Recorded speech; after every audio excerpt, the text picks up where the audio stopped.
Hi there, Jaime. So let's take a look at this set of essays you sent to us about pollution. Here we go.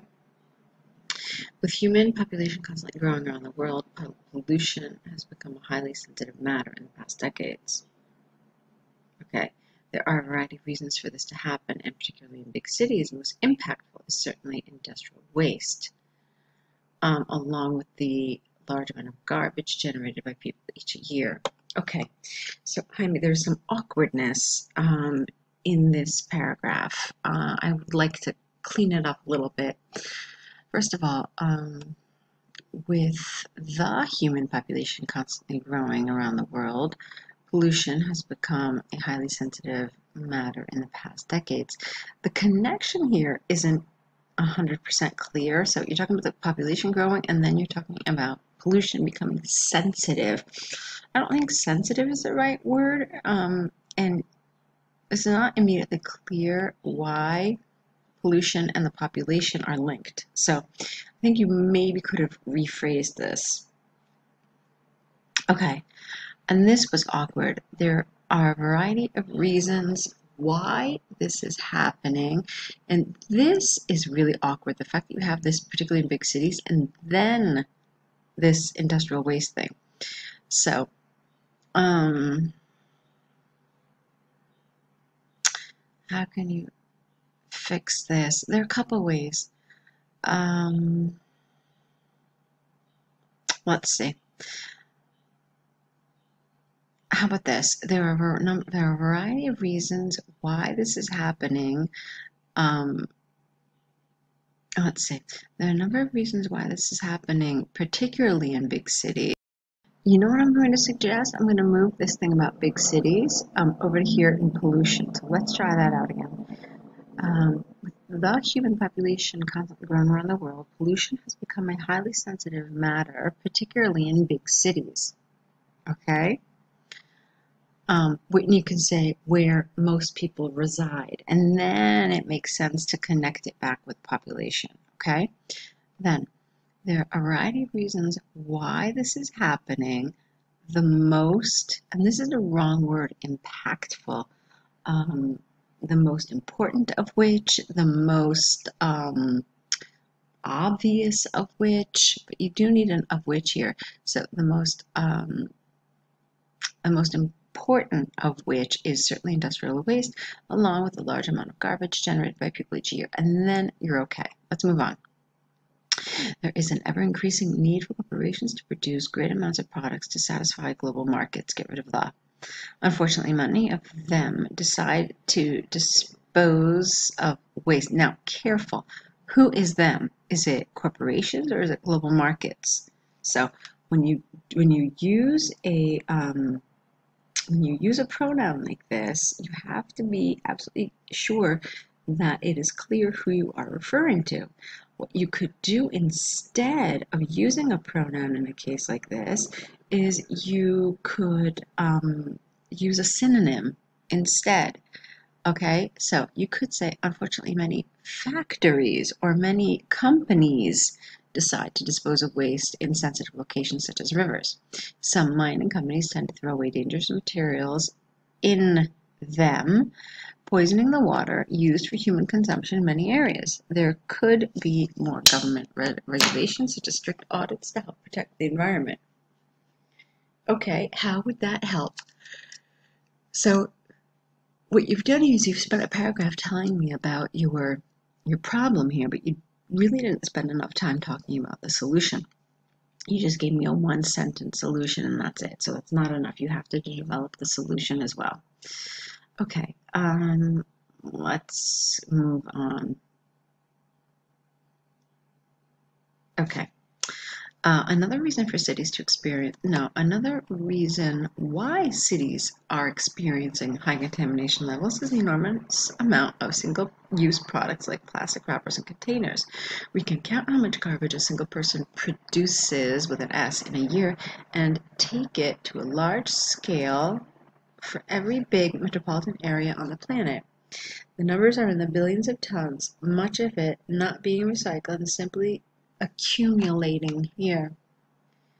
Okay, becoming accumulated garbage damaging the soil. All right, it's a little awkward here. To decrease those rates, people can turn to an environmentally friendly mindset using recycled materials and reusing daily items as much as possible. Okay, it's the same thing. Um, you have a well-developed problem, but you don't have a well-developed solution. So we'll talk about that. Let me just finish your conclusion. Undoubtedly, the level of pollution we are currently experiencing, how about that, in heavily populated areas is a real threat for the whole planet, and it is our duty to reinforce our laws and daily habits to decrease its impact. Okay, that's nice.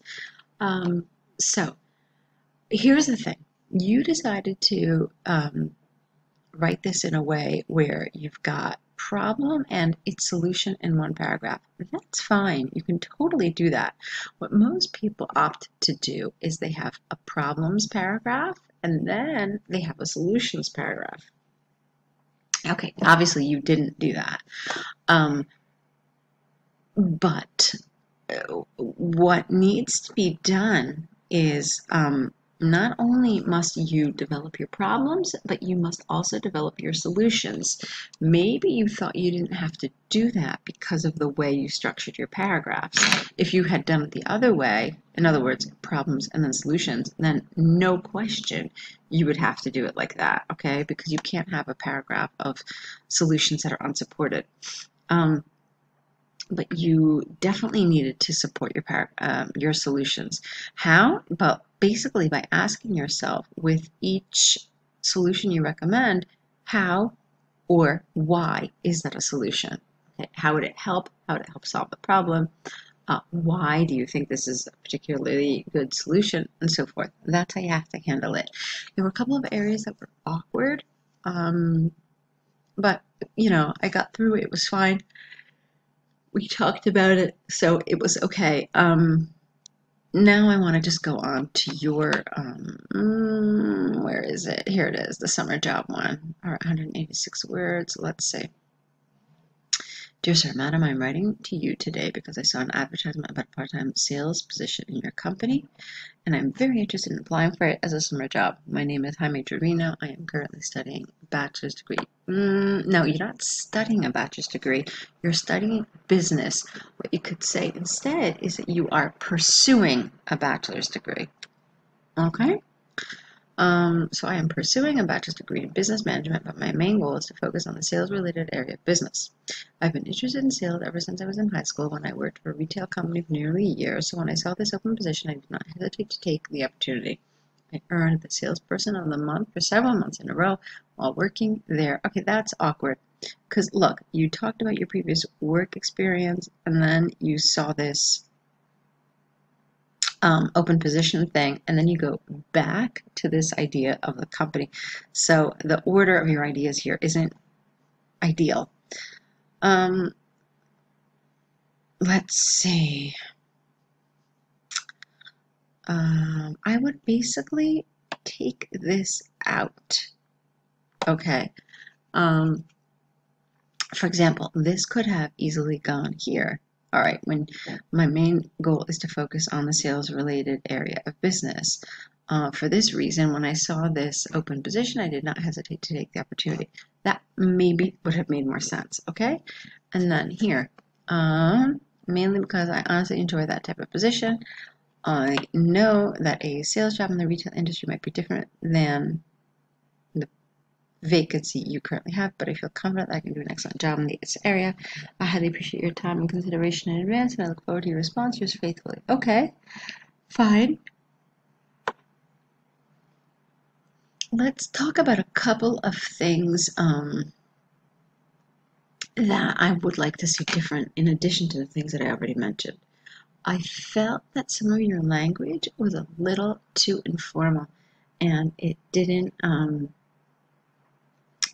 really feel appropriate for a cover letter. Let me tell you what I mean. Like here, this whole sentence that I just highlighted. So when I saw this open position, I did not hesitate. First of all, so is probably not the best linker here. And it just feels a little too conversational, as does this. I honestly enjoy that type of position. It doesn't sound formal. It seriously sounds like you're just talking to the hiring manager um, in person. So you need to use a little more formal kind of expressions here. Let's see. What else? Those are the two things that I saw. Again, here, but is fine. However, you can also use some higher level linkers to show contrast, like however is a good one, yet is a good one, although would have worked here. Okay, so think about that as well. Um, these are opportunities to show that you have range and variety in your vocabulary. So take advantage of those opportunities, okay? Let's see, anything else? No, I think that's pretty much it. I mean, these were fine. They were fine, but there were still other things that you could do. So let's see what you do in your next set. I hope to see them very soon. Go ahead and correct these, and I'll be looking forward to your next set of essays.